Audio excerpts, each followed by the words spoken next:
What's up, everybody, and welcome back to another episode of Personal Training Network. Now, we have Nick Dunn back on the channel again. I want to thank you for being a part of it again. I hope you guys liked the last video. And I'm just grateful to have this opportunity to talk to another trainer, somebody who's knowledgeable, somebody who cares about trying to help people. That's to me what it's all about. So, today we're going to be talking about some fitness myths that people, really believe and really lean on when it comes to their fitness journey, their fitness goals. So, Nick, I want to get your opinion on the whole idea of the myth of you can target where you lose fat from. Like, you can target where you burn fat from on your body. Your opinion on that? Yeah, you know what, man? It's just like recently, I guess there's like some new studies coming out saying that like you can kind of like spot reduce, but that's what it's called, right? Being able to specifically burn fat in certain areas. But for the most part, it's like that's probably the last thing that's going to happen, right? Exactly. Whenever you lose weight in general, lose body fat, wherever it comes from, that's where it comes from. I see a lot of trends on TikTok where girl or just anybody really, they'll be like, oh, how to lose flabby arms, and they do these fucking nebulous exercises that don't really that don't really target that area at all. They don't even build the muscle group in that area. Nope. And if that's the thing, it's one of those things where we've been in the industry for a little bit where we kind of understand how to navigate through this stuff. But if you're just a regular person that is not a fitness enthusiast, like, yeah, you're going to take this person's word for it. Why the fuck would you know? Yeah, it is what it is. But for the same time, it's people are so used to being on this content game, or especially on Instagram, where I feel like nowadays you'll just see the most cringy nonsense that's out there just for the sake of putting out content, right? Yeah. So then you get these really shitty videos of these people doing like exercise like this, no weight, and they're like, oh, I'm gonna lose my flabby arms right here. Yep.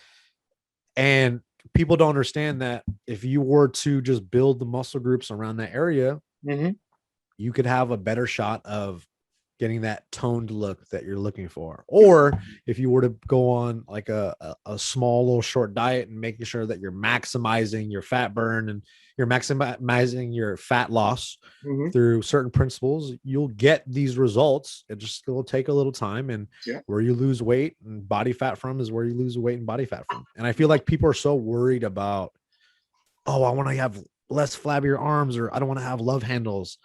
It's like, I think in general, we're just worried about the wrong stuff. Exactly. Right? Yeah. It's just in general, I think that's how I feel about that. It's if people were to focus on the right things, like just making sure you're eating fruits and vegetables and making sure you're strength training and doing it properly and progressive overload and making sure you're eating lean proteins consistently and getting daily activity, you'll probably get all those things that you're looking for and not have this weird relationship with how I look all the time. If you're worried about more of how you perform in the gym and how you feel from a day to day, I feel that all that shit will be it'll be extinct eventually. But unfortunately, hey, the fitness industry thrives on insecurity, and people will continue to take advantage of that, whether they mean harm or not. It's just part of it. Yep. Sorry, that was like a long spiel. No, I totally respect you. Like, again, everybody has their opinion. I just think it's important to not give people misinformation, because then you're sort of pushing them in the wrong direction. Like, I get it. You want to sell programs, they want to make money, right? You want to get people to watch your stuff. So if I do a video saying, oh, target your love handles, like you were saying, right, where I'm showing you exercises that specifically are targeting your love handles to make you lose weight, your expectation is that you do this and you're going to have less fat there the next time you look in the mirror. But it doesn't work that way, right? And I think it's important for people to understand that these myths they're not real. You know what I mean? Like, going into the next one we're talking about is longer workouts equal better workout. So the longer a workout is the better it is. So I want to get your thoughts. Man, it's just like people love simplifying things, right? It's like it's either this or that. And it's not really the case, right? The quality of the workout will always be more important than the duration of the workout. Yes. Like that's actually a new one I haven't heard yet. I haven't heard people say the longer the workout. I'm glad you brought that up. I haven't really heard a lot of people say the longer the workout, the better. Because usually it's like the more intense it is, the better. And to a certain degree, that's kind of true. But at the same time, it's like it's always in the gray, right? Whatever you hear, most of the time, unfortunately, it's the unsexy answers that we talked about last time we were on here. It's always sexier to think, man, like if I get a 2-hour workout in, you know.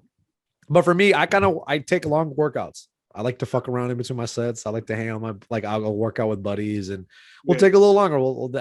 An hour workout will turn an hour and a half workout, but just because we're having fun and we're enjoying training, you know? So, hey, if you are enjoying your training and you're having a good time doing it, then yeah, go train for longer.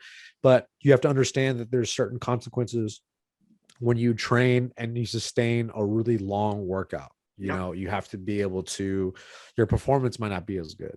The longer the workout and the more you're exerting yourself throughout that workout, it's there's a lot of factors that come into play. So focusing on how long the workout is, I think once again, like the last topic, you're focusing on the wrong thing. You should be, depending on the modality of the training that you're doing, it may not be a good idea for you to have it longer than shorter, if that makes sense. Yeah. Well, like it's simple because you look at it from a perspective of, it's not about, like you said, quality is obviously the most important thing, but it's not about how long you're working out. It's about what you're doing within that time frame. Because I've heard people say, I go to the gym for 3 hours. I'm thinking to myself, what kind of workout are you doing that takes 3 hours? Because the reality is, either you're taking super long rest periods, right, for a 30-minute or hour workout, or like, you're fucking around like Nick and his friends, or or you're a power lifter that's squatting 700 pounds and you're building up to that. Yeah, for your heavy max and shit, or you're just, I don't know, like, because the thing is this, professional athletes, only some professional athletes work out for 3 hours at a time. Right? Only some, not many, actually literally consistently work out for 3 hours straight. It just doesn't happen because that's a lot of strenuous activity on your body, right? Like no, sorry, what were you saying? Go ahead. Yeah, no, when I was playing football and I went to the States for school, we would have to wake up at 7 a.m. to work out for 3 hours. So it'd be 7 a.m. to 10 a.m. workout, right? But within that period of time, we're doing like 17 different things. We're doing conditioning, we're doing positional drills, we're doing like agility, all the different things, but it's not consistently just running for 3 hours straight. There's different aspects because you have to, go through everything together, and there's a lot of players.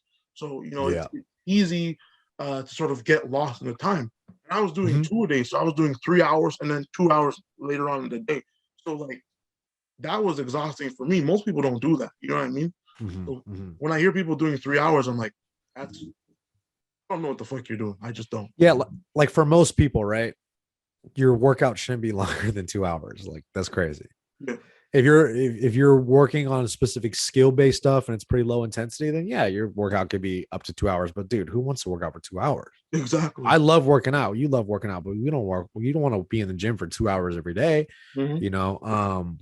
unless you're with good company, you know what I mean? But other than that, it's like your workout, if you're doing consistent work, you shouldn't take that long. Exactly. Yeah, no, I mean, that's ultimately what it comes down to is like, you could be the hardest working person and you could do 30-minute workouts versus somebody that does a 2-hour workout, but you could work way harder and actually exert more than another person, even though they were in the gym for way longer. You know what I mean? Definitely. Because, you're in the gym all the time. You see some fuckery go about. You see some people do some nonsense and you're like, oh, okay, cool. All right, whatever. It is what it is. Sometimes I see people squatting and things and their form is so bad. And the thing is I don't want to be that asshole who's like, you're doing it wrong. No. But like, they have to ask you. They have to ask you. You can't go up to at the same time, you're like, you don't want to just see that person. I don't want to see a person deadlifting and then their back is just fucked after because they're not doing it properly. Yeah. it sucks, but it's a reality that people have to accept. Like, you can't help everybody. And I think the only other way where you could actually offer some help is if you just go up to them and you're like, hey, or you make friends with them first or whatever. And then you're able to have a relationship. And then you could be like, hey, why don't you try doing X, Y, and Z, Exactly. But there has to be some rapport. You can't just go up to a random person and be like, hey, you're doing that fucking wrong. Especially if you don't really understand training and you might think you're being helpful, but they might be training us some type of way. They might be working on some different aspect. So at the short end, it's like, just mind your business, Exactly, for sure. Like, you just sometimes you gotta let people do stuff wrong and then you explain it to them, because it's like, okay, so the last myth is looking fit equals being fit. So a person who looks the part is supposedly supposed to be fit exactly the same way that they're built. So their fitness level is depending on how they look. I want to get your opinion. Yeah. Okay. I'll say this: in very specific cases, it's like, we were actually just talking about this, right? We were talking about how I came from a fighting background, so we would have to make weight, and we usually did it in the most unhealthy way. We would cut like 15 pounds in like a week and shit, Yeah. And when you step on the scale, you look like, you're like, man, I'm lean, bro. I look good. Yeah. But people don't know that in that specific situation, you feel like shit most of the time, right? Exactly. So like bodybuilders, when they step on the stage, they're usually like on death's door. Like, they're at like 2% body fat. They're like not drinking any water. And for them to get that chiseled and that like skin tight is like, they look great, but they don't feel great. And they need to eat something right after. So that's one situation. Then for certain females, if they get really, really, really shreddy lean, that's usually not very good for them, right? Exactly. Because they stop having their period, their hair falls out. It's also not really realistic for most women to be like super shredded, just because, they need to bear children and they need to have a certain amount of body fat to be able to sustain that. And once they get below that certain body fat amount, then the likelihood of them having normal body functions is very low. Like, they're probably not going to. So, but if you look pretty good and like you have, I feel like most of the time, yeah, you're in good shape, but there's different qualities of that, right? Exactly. Yep.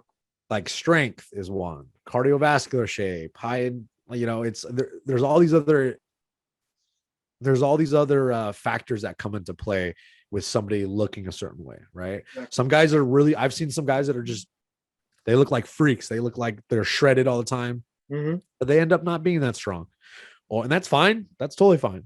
Or, so it really depends case to case, right? It just, once again, it comes back to this unsexy answer. It really depends on the individual. But, if they look a certain way and they look like they're in good shape, chances are they're in pretty good shape, but in certain specific situations, they might be not very healthy to get themselves to a certain body fat level or a certain leanness, so it really depends. Yeah. I would say that, yes, looking great and having an awesome physique is, I feel like, something most people want to have, but I'm big into functionality over aesthetic. Like, I'd rather be functionally capable in whatever I want to do, right, than be focusing on just looking the part. Because the thing is what you'll find with a lot of people is, if they're training for a specific goal, they're gonna get to a physique level where they're happy. Like, they look good, but they're also very capable functionally. So I think it depends on what you're training for. Why do you train in the first place? Because there are people who train specifically just to look good, right? All they care about is being able to walk around on a beach and feel hella confident, right? Take pictures and everything. So I'm like, if that's what you want, that's what you want. But just because you do have a six pack or something doesn't mean that you could do the Spartan race easily, right? Yeah, like, definitely. To do the Spartan race, you have to train for that specifically, because you need specific abilities and things that help you, right? You got to have good grip strength. You got to be somebody with good endurance. You have to be somebody who can hold up their own body weight, right? like you said, Yep. person who's super lean, they're not capable of holding themselves up for a very long period of time, right? Because they don't have enough muscle to be able to hold that, right? And there's nothing sort of using the ability to hold up themselves anyways. Like some of the strongest women I've seen are not women who have a six-pack or hella lean and everything. They're built. Like they're not muscular or crazy, but they look good. They're pretty lean, but they're not on the thick side either. You know what I mean? So it just depends on the individual. And it's a spectrum, right? For some people, if they have a certain amount of body fat, they don't like, if it's a little higher on the spectrum, they probably are not going to perform that well sometimes, right? Give or take. But then if you're too low on that spectrum, you're not going to perform that well either. Like I remember, like we've all seen Wolverine and X-Men and shit. I remember there's a story about Hugh Jackman talking about, for him, there's a scene where he comes out the water and he's shredded. Like he's like vascular. He's like skin tight. Yeah. And he was like, dude, I was like in my trailer for all day, right the day before. I couldn't even walk until I had to shoot that scene.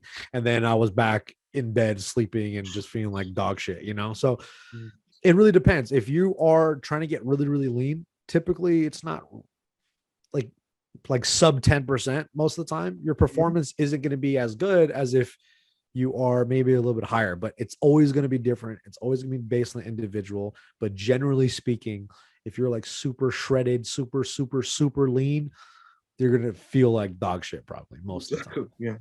So it's all depending on the individual. Everybody's different. And again, it depends on your goal. So overall, like Nick was saying, for instance, if you're a fighter, you might get super lean for the weigh-in so you can make weight. But the truth is that you don't walk around at, like, for instance, in the UFC, you don't walk around at 155. None of those guys at 155 walk around at 155. None of the guys at 170 walk around at 170, right? They're coming at least 20 pounds above. Exactly. Like usually. Because, for instance, the middleweight division, right? Most of the guys in the middleweight division are 5'11" or 6 foot and above. Like, and most dudes who are 5'11", 6 foot above, like at a healthy medium, they're not 185 pounds. They're like 200 pounds, you know? Yeah, like, at least. There's a reason why there's guys who are like 6'4" and they're like 230, right? And they look super lean and everything because they're taller. They carry their weight differently, you know? There's guys that are 6 foot that make it to 155. Exactly. You know, that's crazy. And then on fight night, they're like 170, you know, maybe 165 or something like that. They put the weight back on because how they get to that weight is very unsustainable and only for a short period of time. Yep. It's like there's a couple of guys I think in flyweight and featherweight that I think are like at least 5'11" or 5'10", and that's ridiculous for that weight. 125, you know, that's crazy. 125, 135, like bantamweight.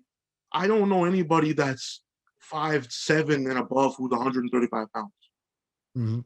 That's very true. Crazy. That's very rare. Very rare. It just isn't. Like I played football with guys who were like 5'8", and they're not walking around at 135. They're walking around like almost 170. And they're like dense as fuck though too. They look good, you know. It's like they look like they could step on Olympia, you know. And they could run through you, even though they're shorter than you. They could run through you with ease. Yeah. Scary part, right? So crazy. Yeah. So where'd you play football? Where'd I play football? Yeah. You probably wouldn't know the school, but I played at a junior college in the States called Dakota College of Botany. I played JUCO, and everything. I didn't get to play further because a whole bunch of things happened. But the school I played for, we made it pretty far. I think we were rated like 5th in the nation. So wow, that's crazy, dude. Football's no joke, man. Especially in the States, no joke. It's crazy for sure. You know, I know. Yeah, dude. So it's fucking insane. It's pretty interesting, you know. The amount of athletes you get that play football, exactly. Crazy. Crazy. Football players are a different breed than everybody else. I can tell you that much, right? No, dude. Definitely. Yeah. Totally get that. And I trained with some guys that used to play football, and when they started doing MMA, they were just like, it was so easy for them, kind of like they didn't have the struggle that I had to deal with when I first started. Like they were like beating people up because they were just so physically strong and like athletic, and they were like kind of freaks of nature, you know. And they stood out. It's like those guys are like really great football players are just great athletes. So a lot of football players who are in the NFL now are former like 4-sport athletes. They played basketball, they played soccer, they played multiple different sports in high school. They were the man in all of those sports too, which is crazy to think about, right? Insane. Like insane. A guy I know, I used to play football with. He went to my high school and everything. He does MMA now too. He's I think he's a lightweight, maybe. I think he's like 150. Yeah. Wow. Yeah. Like I love that. I love MMA because I like the cerebral aspect of it. Like obviously it's cool seeing people punch each other in the face, but like this to me, I'm always deeper than that. By athletes like level of intelligence, the way they look at things, because people always think dumb jock, oh, you just punch people or you just kick a ball or something, but there's way more to it, you know. Like Kamaru Usman this past weekend, insane. That knockout, mind blown. Everybody was so surprised. I was like, but you guys all underestimate him for no reason. Like I don't understand why he's literally elite. He's elite. Yeah. And people want to prop up Jorge Masvidal because he's like the guy, which he is, but he's exciting. That's why, right? It's like it's exciting versus like somebody who's not as exciting because he's a lot more like the thing about Kamaru is he's well-rounded, and if he's really good at something and you're not, he will do that. So if he needs to wrestle you, he'll wrestle you. He's smart. In other words, he's smart. Okay, so I want to thank everybody for watching this video. I want to thank Nick for being a part of it. Thanks for having me, man. Make sure you guys like the video. Make sure you go check out his channel. I'll follow him on Instagram. Let him know that you came from this video. And if you want to see more, hopefully I'll have him back on again soon with a larger group so we can have like a really fun discussion. I got a couple things in the works, so let me know what you guys want to see in the comment section below as well too. So we'll see you guys later.